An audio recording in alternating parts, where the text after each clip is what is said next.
Welcome back to the SKapade show number 8, part 2 with Gavin Oattes. YouTube. What up, YouTube? They're stealing my ideas.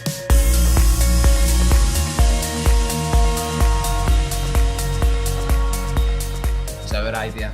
Yeah, It's our idea. we had all sorts of ideas during the break, and he didn't. Yeah. You know, I'm just basically, I'm like, when you look at so many other vloggers and YouTube channels, like, what up YouTube and all that, you know, And but he was that's, secretly dying to do it there. So but we just, it's not really me, so I would Oh, rather be right then. authentic. Okay. I'm obviously animated, but I'm not like a what up guy, you know what I mean? So, No. but, well, you guys have done it for me, so thank you. okay. Right, over the break there, we were getting some great chats, and we were talking just about the industry in general, and different roles. And one of the things that I had said there was, you know, like for young people especially that are aspiring to get into an industry like the music industry or the creative industries, is like, look, I work full time in the music industry, but I don't make music. You know, and I think that's quite important. Yeah. For all the different roles. I totally agree. I mean, I remember speaking to a young boy in a school who told me he wanted to be a footballer, but he knew that he wasn't going to be good enough to play for Scotland. Mm-hmm. But you know, he could be the Scottish coach. Mm-hmm. He could be the manager. He could be the physio. He could run a company that makes football shirts for every football team in the world. And it's about helping those young people to realise that, you know, they have skills, you know, that can be used in a number of ways, and they can still be involved with their passion. Absolutely, it's a great point. That it's like you know, like Facebook, for instance. It's like the number 2, 3, 4, 5, 6 guy at Facebook. One made an absolute fortune, but they were part of the team that created the thing in the first place. Yeah. So it's like, it's a great message to, like, you know, team up, join a team, utilise what you're good at for the one. And you were saying there, it's like the thing about the janitor. What was that? At NASA, NASA, yeah. You've got the president of United States of America says to the janitor, you know, tell me what do you do here? And he said something like, I put men on the moon. Mm-hmm. You know, and it's you might just be one small piece in the bigger picture, but you have your part to play. Absolutely, and it's just as important. I think it's great company ethos that to have that instilled, like, right across the board. It's like, it's a total joint effort. So going back to that for, like, young people or anyone in general, like, teaming up with people is key, because then together you can create something kind of magical. And there's a term as well. There's no such thing as a self-made millionaire. Yeah, Because, you know, there's maybe somebody at the face of it, like Richard Branson. of course. But the people that Branson's got around him, Huge team. that's what it's all about. Yeah, and they all have the same passion as him. Yeah. I mean, at Tree of Knowledge, we have a fantastic team. There's currently 13 of us, soon to be 15. And, you know, we've got our speakers, we've got our business development, we've got marketing, we've got admin. And it doesn't matter which role you have in that business, you have your part to play. And, you know, that was part of our culture, part of our ethos that we were keen to nail down straight away. And that takes time. It takes time to find a team of people who believe that. You know, we've had people work for us in the past who I think they felt that we thought it was all about us, but actually it's everybody in this together. And if one person isn't doing their job right, then it makes it more difficult for That this affects person. us all. Yeah. Well, you know, there's a bit of healthy rivalry between the speakers and the business development team. You know, you've got your salespeople saying, well, if it wasn't for us, you wouldn't. And we're saying, but if we weren't awesome, you wouldn't have anything to sell. It's like, no, actually, we need each other in this one. So we have a real sense of family, a real sense of community, and everybody's doing their bit to make a difference. Definitely, it's really important. That family vibe is it's so important for us as well. Something we are certainly Wow. trying to achieve, and I think we have, you know, and we've got a great team of people around us, similar sort of 13, 14, and it's just been nuts. What's been great for us as well is we started with, like, zero cash though, and we had to build the momentum and the culture with nothing. So we just used, like, the music and inspiration and our own characters to kind of light the path and go, look, this is the vision. We will get to that. Yeah. Yeah. Jump on board. Who's with coming? Jump on Who's board. coming? With That's some it. haven't. Yeah. Oh, absolutely. I mean, a few haven't actually. There's a good few that haven't. But guys like Ian, who's in today, unbelievable. Big shouts to Ian. You know, he's right there. But guys like Ian stuck it out, understood it, so passionate about the music, and that's what's good about music as well, is because it plays to people's like emotions. It's like, well, I'm into music, I love a job in music. I'm going to stick this out and go for it with these guys, you know. And it brought us all together, really. The music, like, and that is such a cheddary line, but it's like, music brings us together, man. But you just turned into one of those YouTubers. Yeah, I did. But like, it's like, I want to be famous, like all that. Those young kids were talking about earlier in part one.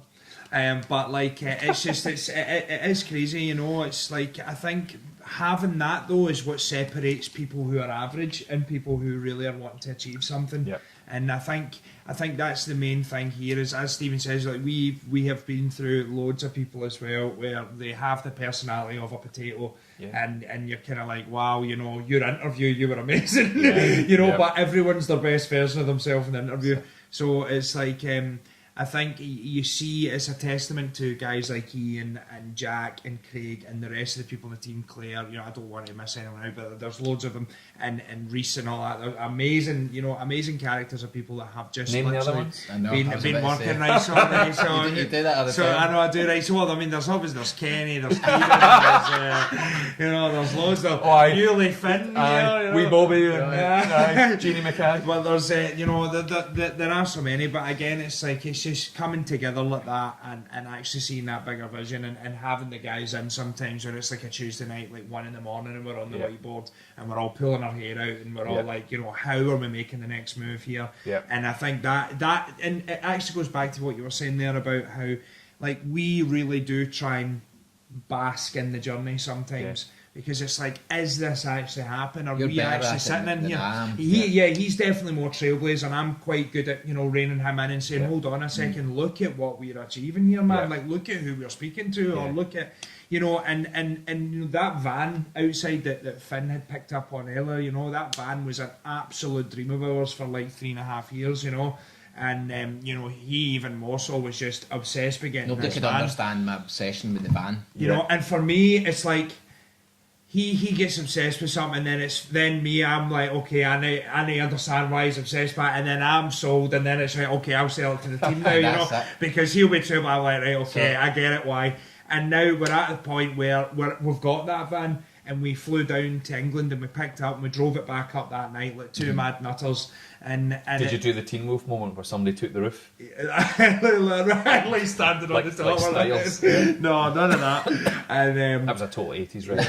I forget I'm so much older than you guys. This man over here is pissing himself because he gets it, because he's cool, and he's the same age as me. And Teen Wolf is the greatest film of all time. So, well, okay, there you go. So the van thing, wee story about the van, right? We made nothing in here, right? And it's like, for some reason, it was just this milestone moment. It might have been anything. It could be like a watch, it could be anything. But the van for me, I was like, the carpet as well. If we can get to a point where we have a company van, I know there's other stuff that's really working for some crazy messed up reasons. It's all about the van. All about that. It wasn't all about that, but it was all about that. But we were also inspired by like the Unit 23 skate park behind us. They've got some cool vans. We'd always look at their vans. We're like, man, how cool would it be to have a van? I had like wee brochures and stuff of like the ideal van kicking about. We didn't even have a company though. No. But it was just one of those wee things. So when we were going to see vans and getting test drives and all that. Just like law of attraction stuff, you know what I mean? And just using it as motivation. And then when the day come, everyone knew there's that van because it's been spoken about for so long. But it turned into a really motivational thing because people sitting there like, yes. It makes it real. You know, and it shows you that no matter if it's a van, whether it's a dream gig, whether it's taking your company to X amount or X amount of employees, it's the same process. Visualise it, work like to get it, do you know what I mean? And that's it. And it's a good wee thing, do you know what I mean? Yeah, these are all the wee things. So it's all your wee milestones, isn't it? And it's important. You know, if you've been dreaming about it for years and years and years, then it happens. Yeah, absolutely. You know, we recently, about a year and a half ago now, we got to the point where we were able to purchase our own place. And we've been thinking about that for 8 years. You know, wouldn't it be great to actually have your own offices where you can do it up as you want? You know, you're not bound by the rules and regulations of a corporate space. it felt like it's a building. It's bricks and mortar. It doesn't actually mean anything, but it means So a lot. much. And it's not a massive, big palatial office, but it's awesome and it's ours and it's colourful and it's fun. And I've got a sandpit. And a hammock. Did I see a hammock? No, Did I not see a no. I seen a picture the other day, and I'm sure I spied a hammock in there. There's not a hammock, but there will be by the end of today. Just First thing I do. randomly. No, we don't have a hammock. Although we've got some amazing artwork up around the office. We've got a big chimpanzee with his headphones on, and it's just very, very colourful, very spacious, very comfortable. A lot of big comfy sofas, and there's regular desks, there's stand-up desks. A lot of people prefer to work standing up and so on. And but you know, we've it's a 2-story building, and the downstairs is split in 2, and we rent that out to small companies, and we love the fact that we're able to help other businesses as well, and Get a space. and charge them rates that are not nearly as crazy as what the council would charge or some of these big corporate organisations, so we can help them out a little bit as well. And do you know, over time, you know, we may get to a size where we need the downstairs as well. Certainly we're nowhere near that just now, but as soon as that happens though, and we've got 2 stories, Yeah, Fireman's Pole definitely. and Slide and Ball Swamp. That's it. That does. We're definitely need to come It through. sounds great. Yes. Absolutely sounds brilliant. Now, I was wanting to ask you a couple of questions, just going back on the whole sort of speeches and talks that you course. do. And first things first, I wanted to ask was, what's been your best one? The most electrifying, like, Okay. you know, you've walked in. Because, you know, for me, I'd love to come and see you speak, by the way. Yeah. I'd really, really would Anytime. love to do that. And we need to get to more of these things like Gary Vaynerchuk, Tony Robbins, things like that. I'd love to just go and experience it, you know, and feel it there. So, Especially a Robbins thing. Oh, A big aye. hand going up there. That's a really big hand. yeah, It's it's huge. so big, Yeah. so big. So what's been the one that you've connected with most? That's a tough one to answer. I mean, over the years, I must have delivered thousands of different talks in front of hundreds of thousands of people. What has been my favourite one? I think one of my favourite ones, I don't know if it's my out-and-out favourite one, has certainly been an event I did for a housing association down in Manchester. And I remember going down thinking, you know, it's a housing association, they'll be really lovely people who do a great job. Bear in mind, their job is to create homes for people and make sure people are safe and secure and all that sort of stuff. Great people, but I'm thinking, how exciting can a housing conference be? Turns out very. You know, when you discover that there's almost 1,500 people coming and they've taken over the huge archways down in Manchester, and they've got a huge production company in to run the thing, an events company, and they've got lights and screens and phenomenal setup. They've even got the auto cue set up that moves up and down as you're talking, but they can't see it, but you can, and absolutely extraordinary. And I walked into the venue, and so I've done that twice for them. The second one I ended up going back to host the whole thing and keynote, but the first time it was just keynote. And I arrived, they knew I couldn't be there at the start of the day, and I arrived just as the afternoon was kicking off, and I was on at the end of the day. And as I came in, they showed me in through the back door where the sound desk was going to be, and I just remember standing there, and all you could see was a sea of people, because albeit it was nearly 1,500 people, they were all sat at tables of 10, so these big circular tables, which just made it feel even bigger again. And I could see the guy on stage at that moment in time. He was just this tiny wee figure in the distance, and I just got this massive wave of nerves and adrenaline, and I was just like, this is massive, this is the scariest thing I've ever done.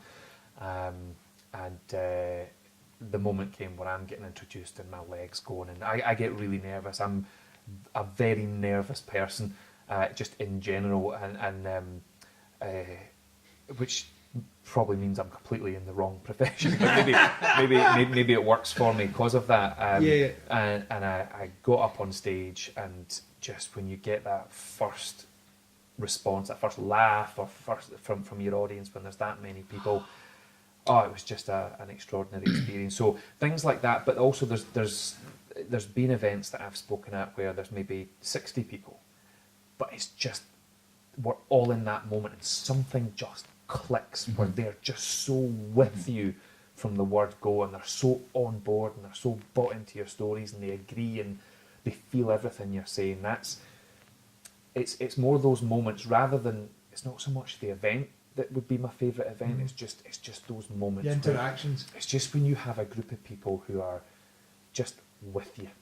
They just get what you're trying to do and trying to say, and they've obviously made the decision within seconds. Do you know what? I'm going to give this guy a shot.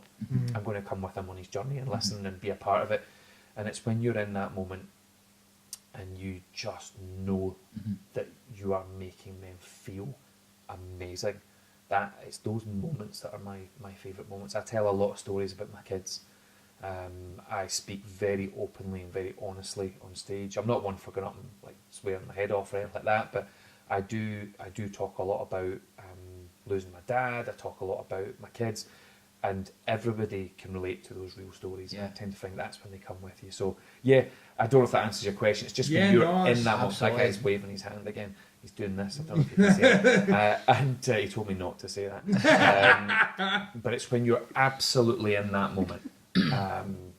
They're my favourite moments. This guy over here is doing this. He told me not to say that, so I've said it. Apparently means we have to finish. Well, on that note, absolutely great to finish on that note, Gavin. It's been a pleasure doing this with you. Thank you so much. Looking forward to doing some more stuff with the Tree of Knowledge. Be sure to check them out, doing some amazing work. But that's us. That's been the SKapade show number 8.